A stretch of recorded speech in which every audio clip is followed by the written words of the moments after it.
Number 1. True story time. I was about 4 or 5 years old and my parents had just separated. My mum was living in a 2-bedroom apartment.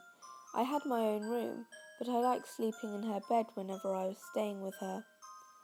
Our 2 bedrooms were at the end of a hallway, directly across from each other. Our apartment was on the first floor, and I remember that it was in the middle of summer and my mum had a window open in her room that was directly behind the bed, above the headboard. Anyways, I woke up in the middle of the night and I remember sitting up and seeing that our cat was sitting in the doorframe of my mum's room. Her door was open and you could partially see into my bedroom. It was strange because our cat is a huge snuggler and was typically always in bed with us. As I was watching him, he walked into my bedroom and meowed. I turned to face my mum and wake her up. In the 3-4 seconds it took her to wake up and ask me what was wrong, we both looked back up in the doorframe and there was a man standing by my open door, making his way out of my bedroom. I still don't know how she managed to do it so quickly, but my mother proceeded to pick me up and literally throw me out of the screen window. Again, we were on the first floor and it was maybe a 3-foot drop to the ground. She quickly followed and we were able to start screaming for help and someone called 911. The police came but didn't see any signs of forced entry, only that our front door was unlocked, which led them to believe the man must have exited that way. But the strange thing was that my mum swore up and down that she had locked the door that night, with the deadbolt and chain lock. About a week later, she was cleaning the kitchen and opened up our water heater closet and found a notebook with names and drawings, as well as a pair of gloves and some gum wrappers. The man had been in our house and had hid until we were asleep. Number 2. Many interesting things have happened to me and my family, but this one never fails to make my palms sweat and eyes tear from fear. This particular one is my aunt's story and is 100% real. My aunt is a retired middle school science teacher. She loves all aspects of the subject: botany, geology, archaeology. During her time as a teacher, she would take workshops during the summers offered through the school district. One in particular was set in New Mexico, so off she went with a group of fellow teachers. One night, after an exhausting day of field studies, my aunt and her group were headed back to their hotel near Roswell. It was around midnight, but the hotel wasn't far from their site. Because of this, they didn't feel like they needed a map. GPSs weren't even thought of yet. The group passed an old rinky-dinky convenience store on the side of a 4-way stop and remembered that earlier in the day they had passed it on their way to the site. From the stop, they went straight. 10 minutes later, they passed the same store. The group laughed, thinking the sun and their exhaustion had made their memory fog. Confident, they kept going straight. 10 minutes in, the store is passed again. Worried, the group heads right at the stop. The same store is passed again. They take a left. It is passed again. And again. I'm not sure how they all finally made it back, but my aunt says that she felt like she was in the Twilight Zone, like the store was a prop in a huge, terrifying joke. Gives me weird chills. Number 3. Back in high school, I was a part of our school's cheer squad. During the summer before the new school year started, we'd all go to a cheer camp and learn some new routines or stunts and compete with other cheer teams. Now, I really wasn't a typical cheerleader. I liked my space and didn't get rowdy with the others during our time off. I preferred to read or listen to music by myself in a room I shared with 2 other girls. During these down times, all the other girls were always across the hall, listening to music and going nuts. They always did this with their door open, so I kept mine closed so I could have some peace. I was laying on my stomach in front of my boombox with my head facing away from the dorm door. All of a sudden, I hear a female whisper, "Turn around." I turn around and no one's there. I go back to what I was doing, and again, I hear someone say, "Turn around." I figure I'm hearing voices carry over from the hallway, as the voice did sound like one of the girls on my team. I open the door to have a look outside, and surprisingly, the hall is empty, and the door outside the way is shut. Couldn't have been her. Again, I go back to what I was doing. This time, when I hear the voice say, "Turn around," it was followed by 2 hard taps on my right shoulder. Oh, hell no.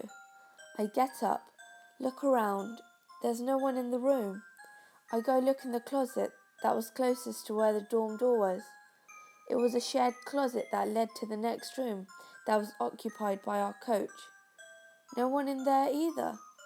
I figure I'm not staying in this room alone. So I go across the hall into the other room. Everyone is busy doing their thing. I tell my friend about it, who is really into ghosts, and she keeps telling me to tell everyone about it, but I choose not to. It happened to be the last night of our stay there, and our coach and one of her friends were telling ghost stories. The last story they tell us is how the area where we had been practicing, in front of a white gazebo, was where a wedding was supposed to have taken place. Something about some people that donated a lot of money to the school had it built for their daughter's wedding. The daughter ends up finding that her fiancé was cheating on her, and she hung herself from that gazebo. I thought it was interesting that the gazebo was the first thing I noted when I was assigned my room. It was right outside our only window. I don't know how true their story was, but I loved how the smiles and laughter completely fell from my coach and her friend's face when my friend had me relate my story. No one slept in that dorm room that night. Number 4. The summer between my freshman and sophomore years of high school, a friend of mine and his family moved in with his grandma. They were buying a house that ended up having to have some work done on it, so his grandma invited them to live with her while they waited for their house to get finished. She had a beautiful big house, and it was just her and my friend's cousin that lived there, so there was plenty of room.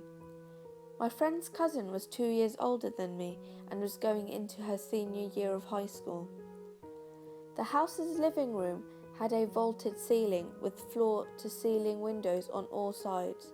It looked amazing, but gave you no real privacy. It wasn't a big deal though, because the house sat about 500 feet off the road and had woods surrounding it on all sides. Shortly after my buddy and his family moved in, I went over on a Saturday to spend the night. My buddy's room was small, so we decided to sleep on the 2 couches in the living room. Just as we are getting ready to go to sleep, about 1 a.m. we see someone walk past the window outside. We freak out. We get his dad, who shuts off the lights in the house. About 100 feet away in the tree line, you can see a small red light as 2 people pass a cigarette back and forth. They're just standing there and watching the house. His dad calls the police, then opens the front door and yells, and the 2 guys take off. The police find nothing over there. The woods are full of little game trails, so there is no telling where the guys went. The interesting thing is that there are only 3 houses within about a mile of this house, and none of them have older kids. One has very small children, and the other 2 have no kids, so we have no idea where the people came from. A few weeks later, another friend and I both spend the night there. The 3 of us walk into the living room at about 10 p.m. to watch a movie, and there is a guy standing, looking in the window. We freak out and he runs off. Again, we can see the lights of the cigarettes in the distance. Over the course of that summer, there were multiple encounters with the Watchers. There were 3 places they would come and stand, and we never could forecast if they would come or where they would go. They would knock on the windows. Once, they shook the front door so hard it set off the burglar alarm. At times, we would just see them on a tree line watching the house. Once, they took lipstick and wrote hello on the window. During the day, we combed the woods trying to find them, but we never could. We thought it was likely guys from our school trying to catch a glimpse of my buddy's cousin, but it would have been a lot of effort just to maybe catch a glimpse. We never found out who it was. Eventually, the house my buddy's family was buying was fixed and they moved. Who the Watchers were and what they wanted is still one of the great mysteries of my life. Number 5. 6 years ago, when I was 19, I was staying the night at my 2 best friends' house. All 3 of us were sleeping on the bed, and I woke up in the middle of the night. There was a girl, around 6 or 7 years old, standing at the foot of the bed, looking at us. I was so freaked out. I just kept looking back at her. I was too scared to do anything. She slowly faded away. I swear this really happened. But I'm not sure if it was a ghost or if I was somehow semi-awake and dreamt it. Scariest thing I have ever experienced though, regardless if it was my imagination or really a ghost. I didn't tell my friends for a couple of months because I couldn't really believe it, so I thought they definitely wouldn't. Then, a few months after I saw the girl, they were telling me how one night they were in their room and they heard children laughing in their living room. They went to their bedroom door to listen better, and when they got to the door, there was a loud thunk on it, like someone hit it. They ran out of the room, thinking someone was in their house. But when they checked the house, there was no one there, and all the doors were still locked. Number 6. My sister and I were playing outside when we were younger, and an elderly couple was walking by our yard. Our yard had a cemetery in the back, so it was quite a common local attraction for tourists, as this house was built in the 1800s, and most of the graves were from children who died back then from the flu. There are some creepy stories from that place, but nothing lives up to what happened all those years ago. We were playing outside, and this old couple kept pestering my sister about what her name was. As they approached us and got closer, we were just little kids and got terribly scared and ran inside and told our mum what had happened. The following week, I heard a story on the news about an elderly couple approaching a teenage girl and kidnapping her. It was the same couple that had approached my sister and I. Number 7. I'll share mine. It didn't actually happen to me, but it happened to my mum when she was a teenager. My mum is now in her mid-60s. She's not an overly religious woman, She doesn't read the Bible regularly and rarely goes to church, but she prays every night because that is what gives her comfort. I'll have to side note this with, I watch normal horror movies with her every so often. Nothing too crazy or gory, but spooky, if you will, sort of stuff. Well, I asked her if she wanted to watch The Exorcist, and she flat out 100% refused. She said there is absolutely no way she will ever watch anything related to possession or exorcisms. Well, this was curious. So, the movie Constantine comes out, and I show her the trailer asking her if she wants to watch it. She sees the girl near the beginning climbing the ceiling and just refuses again. I should also note, my mother will refuse and kick you out of her house if you even think about bringing an Ouija board into the house. She'll yell, scream, and cuss until you drop the subject, and that's that. This is important. Alright, so that little backstory is out of the way. I ended up asking her why exactly she refuses to watch these sort of movies. Well, she tells me, when she was a teenager, at a sleepover at a friend's house, they were up playing games. The parents watching TV, her friends and herself were on the floor playing a board game. A game my mum has never played before. We'll come to find out it's an Ouija board and she doesn't know what it is and what it does. Well, they start playing, asking a bunch of questions. They end up finding out there's a spirit in the house, so they ask it to show itself. Nothing happens. They demand it to show itself. This was her first indication that something wasn't right, because all the lights around the house, every single room, went out immediately, including the TV, and then snapped right back on. Spooky, huh? Nah, just a fluke. They asked the next question. Who are you? The piece moves around the board in big circles with their hands on top of it and stops at the letter D.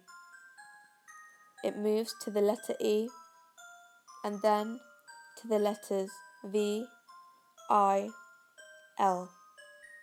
Wow, someone must be messing with it. This can't be real. So they ask, if you are the devil, then show yourself. Nothing happens for a while, and then suddenly the TV goes out. Well, in the reflection in the TV, sitting in the living room next to them, my mum and her friends, even her parents, could make out the shape of something terrifying, just sitting there next to them. The house got extremely cold. Suddenly, loud noises could be heard in the kitchen. Stuff flying off the top of the refrigerator and cupboards opening and closing. They immediately stop the game, close it up and throw it in the trash, never to play one again. Later that night, my mum is sound asleep and is awoken by something loud and clanging on the roof. She listens intently and she can hear what sounds like chains and dogs up on the roof. Well, that's not possible. It must be outside somewhere. She wakes up the next morning and goes and talks to her friend's parents. She asks them if any of their neighbours have any dogs.